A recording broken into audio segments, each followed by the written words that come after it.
नमस्कार, लोक चर्चा न्यूज़ में आप सभी दर्शकों का हार्दिक स्वागत है। 15 अप्रैल को दोपहर 3 बजे हल्के वाहनों के लिए एमपी चौक का जो ये रेलवे फ्लाईओवर है इसको खोल दिया जाएगा।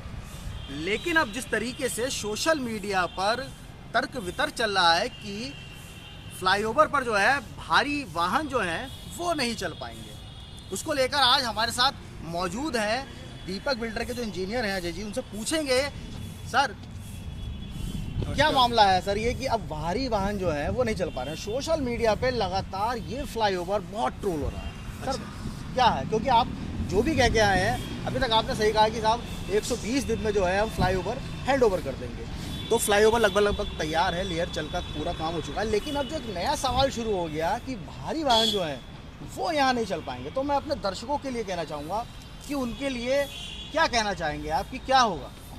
देखिए ऐसा है, सबसे पहले तो ये मैं आपको सोशल मीडिया की ट्रोलिंग बता दूं। ये जो ट्रोलिंग है ना, ये एक बहुत कमाल की चीज़ है। इससे जनता को बहुत कुछ जानने को मिलता है। एक मंथन की तरह है, जैसे समुद्र मंथन है, उसमें से बहुत कुछ निकलता है। तो ट्रोलिंग जब होती है तो उसके अंदर से कुछ ना कुछ आप ट्रोलिंग की वजह से ही मेरे पास आए हैं। तो इसका सही उत्तर मैं आपको दे ही देता हूँ ताकि सारी समस्याओं का हल हो जाए।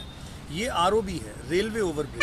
ये नेशनल हाईवे की प्रॉपर्टी कम और रेलवे ओवरब्रिज ज़्यादा कहलाता है, ROB, ठीक है। और रेलवे ओवरब्रिज जो है ये किसी स्पेसिफिक नॉर्म्स के ऊपर बनाया जाता है, ठीक है।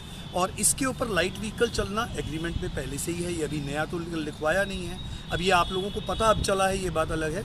लाइट व्हीकल्स के लिए है, प्लस इसमें जो बड़े वाहन हैं वो नीचे से जाएंगे और हल्के वाहन हैं ऊपर से जाएंगे। ये जो रोटरी बन रही है ये रोटरी के हिसाब से चलेंगे। सारी चीज़ें जो है वो मोर्थ के हिसाब से, ministry of roads and transport जो हमारी संस्था है भारत सरकार की, उसके हिसाब से हो रहा है और सारी चीज़ें बिल्कुल सुचारू रूप से चल रही है। इसमें ऐसी कोई बहुत बड़ी घबराने वाली बात नहीं है। हल्के वाहन का मतलब ये नहीं है कि इसमें स्कूटर चलेंगे, गाड़ियाँ गुड़ियाँ चलेंगी। बस ये है वो जो बड़े बड़े ट्रॉले और बड़े बड़े ट्रक हैं जिनसे वैसे भी जनता को खतरा रहता है, वो आराम से अपनी तरीके से नीचे से निकलेंगे स्पीड लिमिट के साथ। और बाकी तो ऐसा कुछ है नहीं। लेकिन सर सबसे बड़ा सवाल ये है कि भारी वाहनों के लिए जैसे डंपर वगैरह भी निकलते हैं, भारी वाहन निकलते हैं, तो वो अब किस तरीके से नीचे चलेंगे, क्योंकि जाम की समस्या तो फिर लगातार वही हो गई।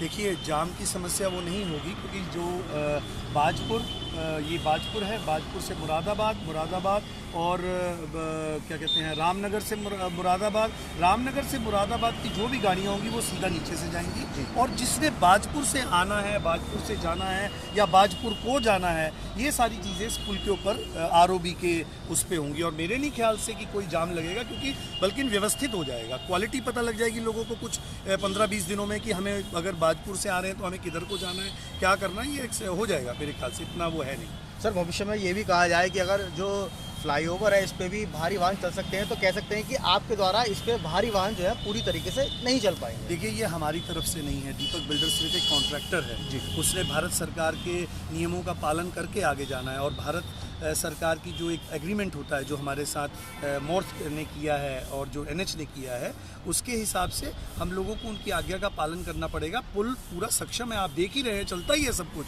पुल में कोई कमी नहीं है, किसी क्वालिटी किसी भी चीज़ में कोई कमी नहीं है, परंतु निर्देशों का पालन करना तो ये हमारा मौलिक कर्तव्य है जी। सर एक्सीडेंट जोन की भी यहाँ पे बात चल रही थी कि काफ़ी तंग मोड़ है, तो उसको लेकर भी किस प्रकार का वो है। इस बारे में अभी 3-4 दिन पहले हमारे यहाँ पे बहुत ही गणमान्य व्यक्ति यहाँ के आए थे, काशीपुर शहर के, और सभी लोगों ने, पत्रकार भी आए थे।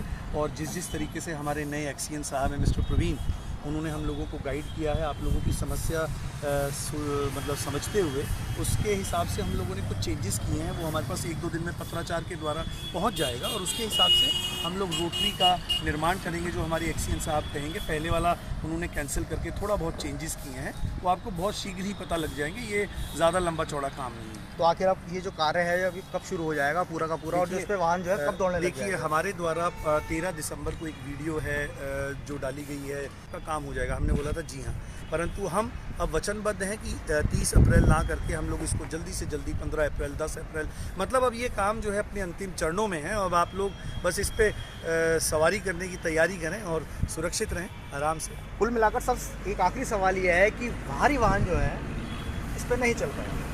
हाँ, भारी वाहन इसमें नहीं चल पाएंगे, ये बिल्कुल सुनिश्चित है। ये बिल्कुल लोक चर्चा से बात करने के लिए आपका धन्यवाद। बहुत बहुत तो आप थे हमारे साथ दीपक बिल्डर के इंजीनियर जो है जय जी, इनका साफ तौर पर कहना है कि जो मैं अपने सहयोगी से कहूँ कि पहले आपको दिखाएं कि वो जो दूर आपको रेलवे ब्रिज या दिखाई दे रहा है, तो यहाँ से लेकर और यहाँ तक, जी हाँ, वहाँ से लेकर और यहाँ तक जो है भारी वाहन जो है वो कभी नहीं चल पाएंगे। ये अपने आप में एक बड़ा सवाल है। सवाल ये भी है कि क्यों इस फ्लाईओवर को फिर बनाया गया, जब नीचे से बाहरी वाहन जो है वो निकलेंगे, क्योंकि आए दिन जाम की समस्या बनी रहती थी। ऐसे में सवाल ये भी खड़ा होता है कि आखिर कहाँ चूक हुई, कहाँ ड्राइंग में जो है उसको कमज़ोर देखा गया कि जहाँ पर जो है जो भारी वाहन है उसको उस तरीके से फ्लाईओवर का निर्माण नहीं कराया गया कि जो है भारी वाहन जो है यहाँ से होकर निकलेंगे। वैसे में एक नया सवाल ये शुरू हो गया है कि भारी वाहन जो है वो इस फ्लाईओवर पर नहीं चल सकते। सिद्धार्थ शर्मा, लोक चर्चा न्यूज़, काशीपुर।